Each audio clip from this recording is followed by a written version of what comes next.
बिस्मिल्लाहिर्रहमानिर्रहीम। अस्सलाम वालेकुम दोस्तों, आज हम बात करेंगे, जैसा कि आप देख रहे हैं, आज का हमारा टॉपिक जो है यानी basics of the world map.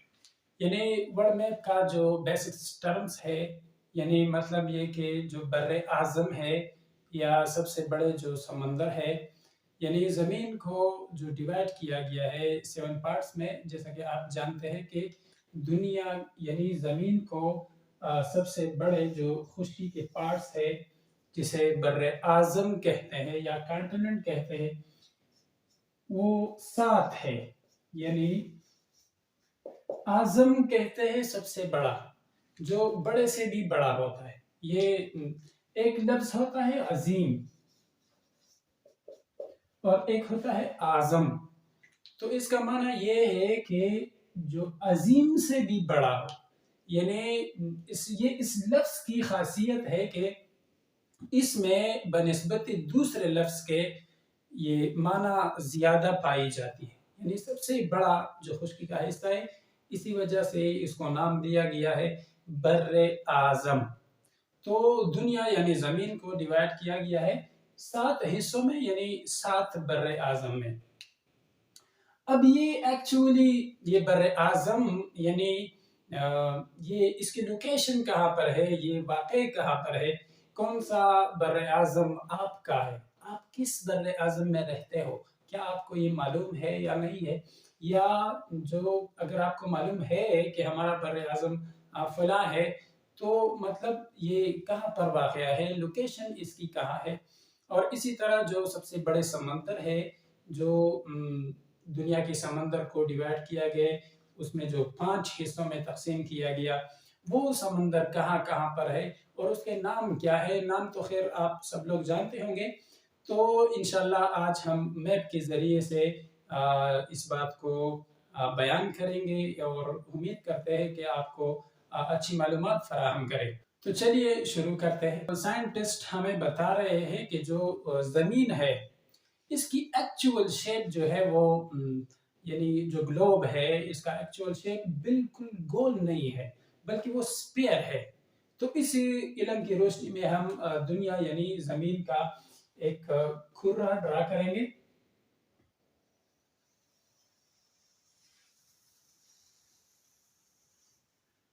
फर्ज करें ये हमारे पास जो है ये ग्लोब है, यानी दुनिया का एक नक्शा है। इसमें जो है इस तरफ ईस्ट है यानी मशरिक, और ये जो है ये वेस्ट यानी मगरिब, और ये नॉर्थ है, and this one is south. ठीक हो गया। अब इसके अंदर हम ड्रा करेंगे यानी बर्रे आजम्स को, इन कॉन्टिनेंट्स को। तो चलिए शुरू करते हैं। अगर आप में से कोई जानता हो तो आप पहले से बता सकते हैं कि ये कौन सा है।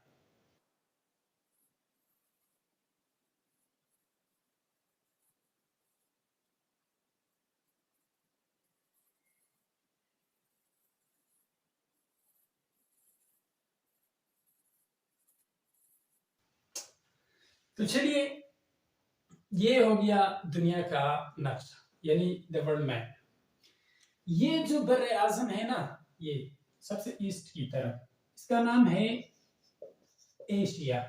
यानी बर आजम है एशिया, कॉन्टिनेंट एशिया। इसका नाम है ऑस्ट्रेलिया। ठीक हो गया।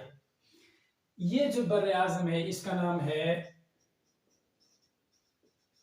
यूरोप, और दिस वन इज अफ्रीका। और ये दोनों तो आप जानते होंगे, इसका नाम है नॉर्थ अमेरिका। ठीक हो गया।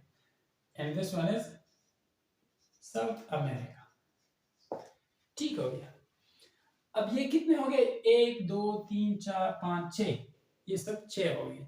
अब एक रह गया है, उसका नाम है एंटार्क्टिका, और वो वाकई है सबसे साउथ में। यानी इधर ये जो बर आजम है, यानी यहाँ पर ग्लेशियर बहुत ज्यादा है और जिंदगी के आसार बहुत कम है, तो ये है एंटार्क्टिका। ठीक हो गया। अब ये तो इसका जो लोकेशन है, अब आप इसमें अपने कंट्री को ढूंढ सकते हैं कि आपका कंट्री किस बर्रे आज़म में है और फिर इसका लोकेशन क्या है। इसके बाद आते हैं हम ओशंस पे, यानी जो सबसे बड़े जो समुंदर है वो कहाँ कहाँ पर है और इसके नाम क्या है। तो नाम तो आप जानते हैं कि बहरुल काहिल है जिसे हम पैसिफिक ओशन भी कहते हैं, और बहरे ओकियानूस है जिसे अटलांटिक ओशन भी कहते हैं, and the third one is Indian ocean जिसे बहर हिंद कहते हैं। फिर इन दो को यानी पैसिफिक और अटलांटिक, इसको दोनों को डिवाइड किया गया टू पार्ट्स में, यानी नॉर्थ एंड साउथ, इसको भी डिवाइड किया गया साउथ एंड नॉर्थ, यानी 1 2 3 4 and the fifth one is Indian ocean. अब इसकी थोड़ा लोकेशन जानते हैं कि ये कहां कहां पर है। तो देखिए दोस्तों, ये जो पूरा ग्लोब जिसने घेर रखा है ना, ये वाला जो है, ये वाला जो सी है यानी ओशन है, इसका नाम है पैसिफिक ओशन, जिसे हम कहते हैं बहरुल काहिल। उर्दू में इसको कहते हैं बहरुल काहिल, जो सबसे बड़ा समुद्र है। अब ये एक नॉर्थ है और एक साउथ, ये एक नॉर्थ है और एक साउथ, यानी ये दो बड़े समुद्र हैं। इसके बाद है अटलांटिक यानी बाहरी ओकियानूस, जिसे हम कहते हैं उर्दू में, आप जानते हैं इसके नाम। ये जो एरिया यानी अमेरिका और यूरोप के और अफ्रीका के दरमियान जो है, जहाँ पर जो है वो आप जानते हैं वो मशहूर जहाज टाइटैनिक, वो भी इधर ही गर्क हुआ था, यहाँ आसपास कहीं गर्क हुआ था। कभी मौका हुआ तो इस पर हम फिर बात कर लेंगे इंशाल्लाह। तो इसको कहते हैं अटलांटिक ओशन। इसको भी डिवाइड किया गया टू पार्ट्स में, नॉर्थ एंड साउथ में। तो 1 2 3 4, एंड ये जो एरिया है इसे कहते हैं इंडियन ओशन। तो ये 5 हो गए, यानी पैसिफिक 2, अटलांटिक 2 और the fifth one is Indian ocean. तो उम्मीद करते हैं आपको मजा आया होगा और आपको अच्छी मालूमात फराहम होगी। अगर आपको हमारा काम अच्छा लगता है तो आप हमें बता सकते हैं कमेंट सेक्शन में, ताकि हम और भी आपके लिए अच्छी अच्छी मालूमाती वीडियो ला सके। Thank you.